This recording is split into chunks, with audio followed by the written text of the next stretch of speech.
رحمت دو جہاں احمد مصطفیٰ۔ ایک آپ کو حدیث سناتا ہوں۔ میرے نبی نے فرمایا اپنے بچوں کو عزت دیا کرو، اکرموا اولادکم۔ خاص طور پہ ان ماؤں سے کہتا ہوں کہ جب ہم بچوں سے عزت چھین لیتے ہیں، ان سے ہم سب کچھ چھین لیتے ہیں۔ پڑھے نہیں ہو، اسکول نہیں گئے ہو، ٹیوشن نہیں پڑھی ہے، ہوم ورک نہیں کیا ہے، یہ کیوں کھایا، یہ کیوں پہنا، اس پر جب ماں اور باپ بچے کو ذلیل کرتے ہیں تو آپ یاد رکھیں آپ ان کے دلوں میں اپنے لیے نفرت بھر رہے ہیں۔ میرے نبی نے فرمایا بچوں کو عزت دو، اولاد کو عزت دو۔ وہ عزت تمہیں واپس کریں گے جب تمہیں ضرورت ہوگی۔ جب تم ان کے محتاج بنو گے تو پھر وہ عزت تمہیں واپس ملے گی۔ اگر ڈانٹ ڈپٹ تربیت کے نام پر کچھ نہیں ملے گا، تو آپ حسن حسین کو کیا عزت دیتے تھے؟ آپ نماز پڑھا رہے ہیں، نماز ہے مسجد کے اندر، گھر میں نہیں ہے، اور آپ سجدے میں گئے، دونوں بھائی کود کے کمر پہ چڑھ گئے۔ کوئی ہمارے آج کا دیندار ہوتا اس سے ہی انہوں نے 2 لتر مارنے آئے۔ آپ نے سجدہ لمبا کر دیا،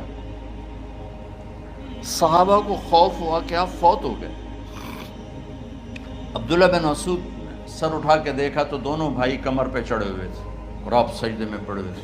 انہوں نے ہاتھ آگے بڑھایا اتارنے کے لیے، تو آپ نے بغلوں سے دیکھا کہ کوئی ہاتھ آ رہا ہے بچوں کو اتارنے کے لیے، تو سجدے میں ایسے ہاتھ ہوتے ہیں، تو آپ نے یوں کر کے ان کو روک دیا اشارے سے۔ جب تک حسن حسین علیہم السلام کمر پہ سوار رہے میرے نبی نے سجدے سے سر نہیں اٹھایا، یہ عزت دی۔ اور جب وہ اترے پھر آپ سجدے سے اٹھے، سلام پھیرتے ہی آپ نے دونوں بچوں کو گود میں لے کے فرمایا میرے ماں باپ ان پہ قربان، انہیں تکلیف نہ دیا کرو۔ اور آپ ان کے لیے گھر آتے، روزانہ ٹائم نکالتے۔ آج والدین کے پاس اولاد کے لیے ٹائم نہیں، کل اولاد کے پاس والدین کے لیے ٹائم نہیں ہوگا۔ اپنے بچوں کو میں یہ نہیں کہتا ہوں بیٹھ کے نصیحتیں کرو، صرف محبت ٹرانسفر کرو، ٹائم دو، موبائل آف کرو، ٹی وی آف کرو، اور صرف آپ اور بچوں میں ایک ایسا تعلق ہو کہ ان کا بلوٹوتھ بھی آن ہو جائے، آپ کا بلوٹوتھ بھی آن ہو جائے، اور سارا ڈیٹا ٹرانسفر ہو جائے۔ بلوٹوتھ کو آن کیے بغیر ڈیٹا ٹرانسفر ہوگا؟ دسو بھائی۔ تو ہمارے بچوں کے بلوٹوتھ آف ہیں سکولنگ کی وجہ سے، ڈانٹ ٹپٹ کی۔ 3 سال کا بچہ بھلا سکول جانے کے قابل ہوتا ہے؟ 3 سال کا بچہ ماں کی گود کے لیے ہوتا ہے، باپ کی چھاؤں کے لیے ہوتا ہے، وہ روتا ہوا جاتا ہے، روتا ہوا آتا ہے، روزانہ ماں باپ سے نفرت اپنے اندر وہ پیدا کرتا ہے اور اس کو پالتا ہے، بڑھاتا ہے۔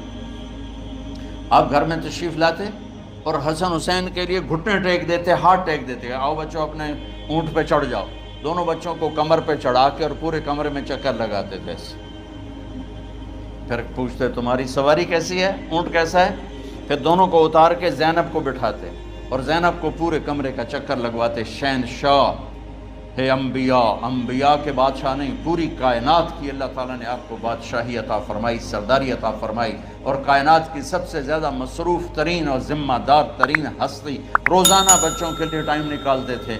ادھر چھوٹا سا تاجر کہتا ہے ٹائم کوئی نہیں، یا مائیں کہتی ہیں ٹائم کوئی نہیں۔ رحمت دو جہاں احمد مصطفیٰ۔